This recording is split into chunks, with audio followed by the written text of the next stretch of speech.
So I just want to talk more about volume. I said I'd share just another random week. Let's just say, let's go the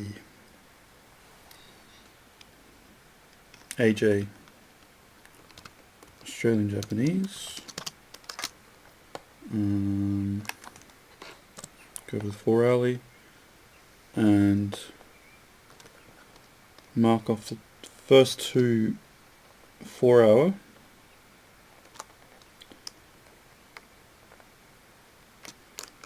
and we can see here it's come up to GM4A and reversed. Let's have a look at the 15 minute. Because yes, this is an amazing structure to have and know, but can you trade with it?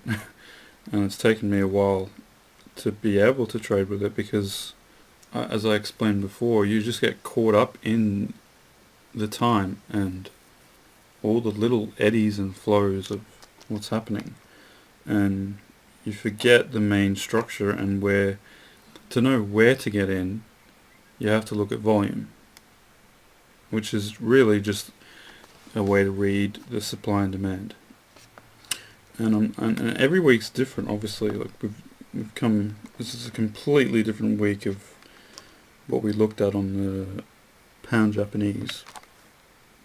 And here we've had, as it approached 3A, if you just look at the actual accumulation for the week, you can see that it's a general uptrend, really. It is accumulation, but it's an upward trending accumulation, you could say, which says to me there's been a belief in, there's more of a belief in this market going up.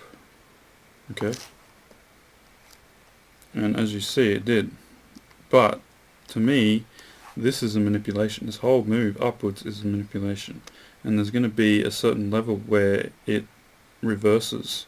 And what I'd usually be looking for is, at the beginning of the week, I'm always looking for a reversal at the 3A, GM3A. That's kind of always just seems to be the false breakout level. And as we can see here, the volume, there's not really any supply coming in. If you look at the volume, not a lot of supply, and you might be expecting it to come back to test at least the 100, but it didn't seem to. So to me, you have to really think, okay, if this market's going up, if this is the real move, then they have to try and hit the stops. In order for them to maximize profit, which is their job, they have to accumulate and then manipulate against that accumulation, and then by hitting the stops and then going through and up.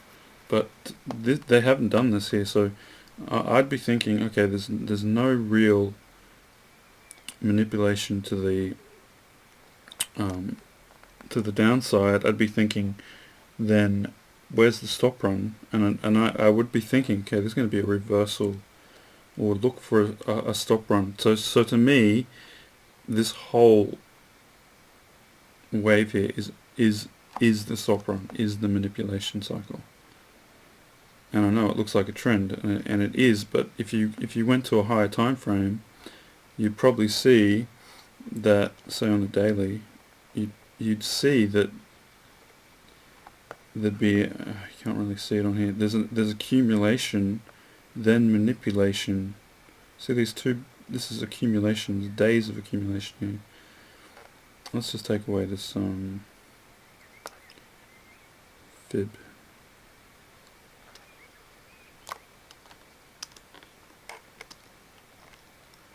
Yeah, you can see here on the daily there's days of accumulation here, and then a manipulation to the high, taking out the stops of this high here. So that to me is, you got to look at the higher time frames. You can't just get so focused on one time frame, because to a daily chart or a daily trader, this huge, I mean it's only 50 pips, but say from the start of the week, you know, it's 150 pips. That's a big trend for a 15-minute chart, for a 15-minute trader. So let's just put those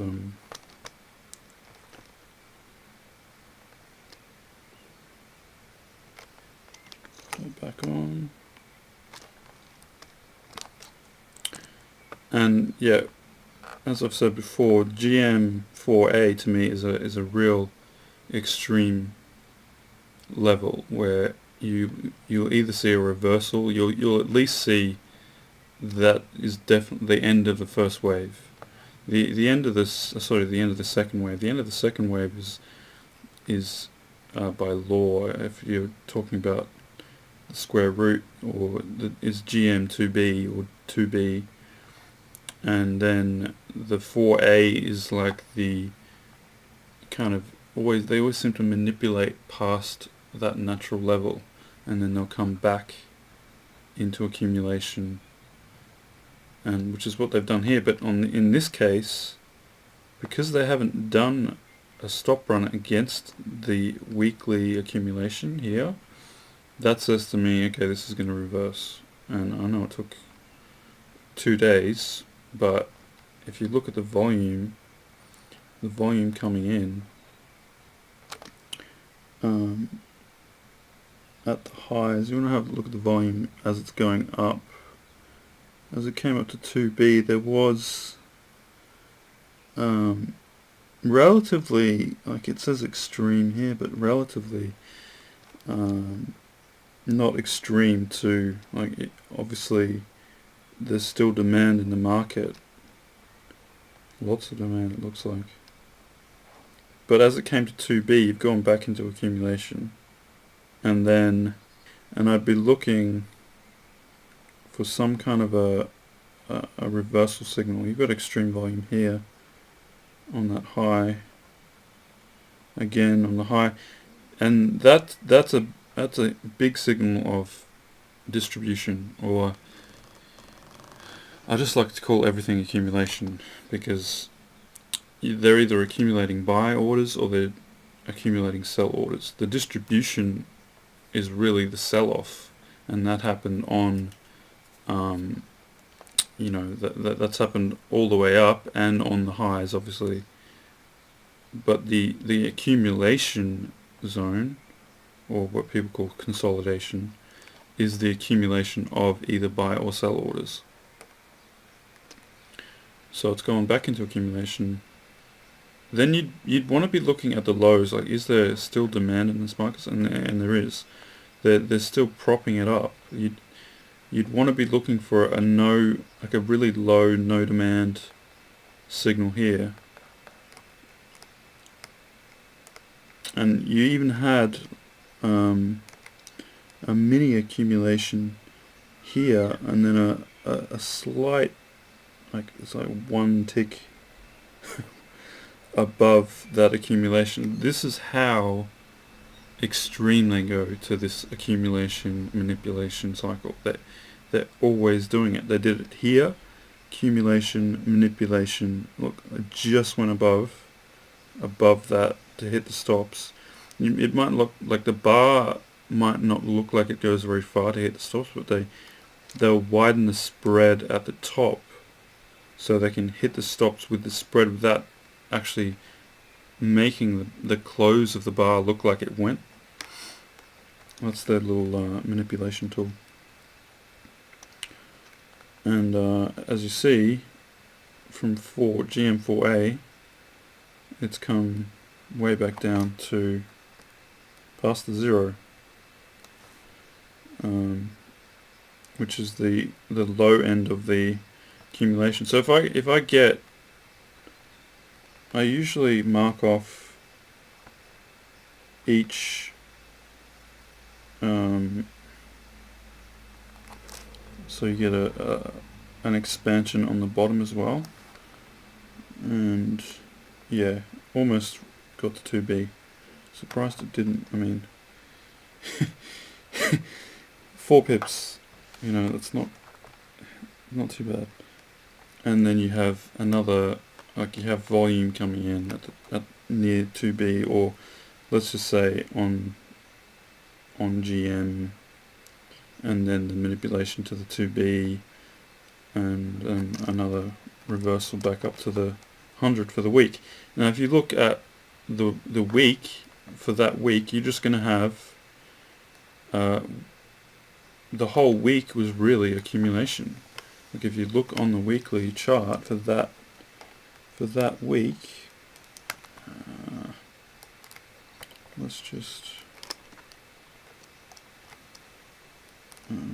show these just on the 15.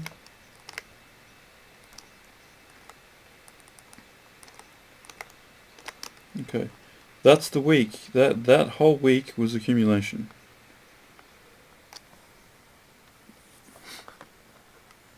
Because they went up and they came back to the exact same place. The market didn't really move on a weekly chart.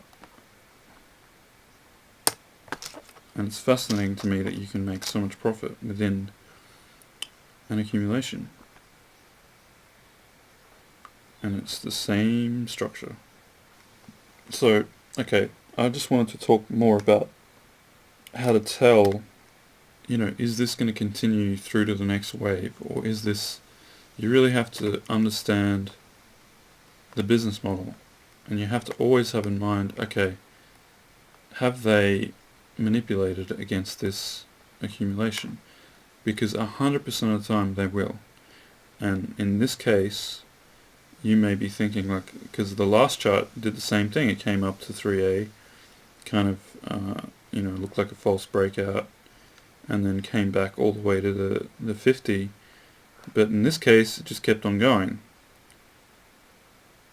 And I'd be thinking, okay, there's been no manipulation phase. This must be a manipulation. And then I'd be looking for the volumes to know when to get in. Also, I mean, I'm not saying you always have to. I'm not saying you can't trade the manipulation phase, because if you look here on this little retracement, the extreme volume coming in, and you have to think to yourself, okay, it's gone up through 2B and it's found some kind of demand or support at 2B. If you look here, it retraced back to 2B, volume came in again, and I'd be thinking, knowing from so many charts, this is at least going to go to 4A. It always seems to go to 4A, GM 4A. I'd just take that trade there, even though I know I'd be thinking this is a manipulation phase. I just manage the risk, and I mean this is just a obvious topping formation as well. We've got massive accumulation, manipulation, profit.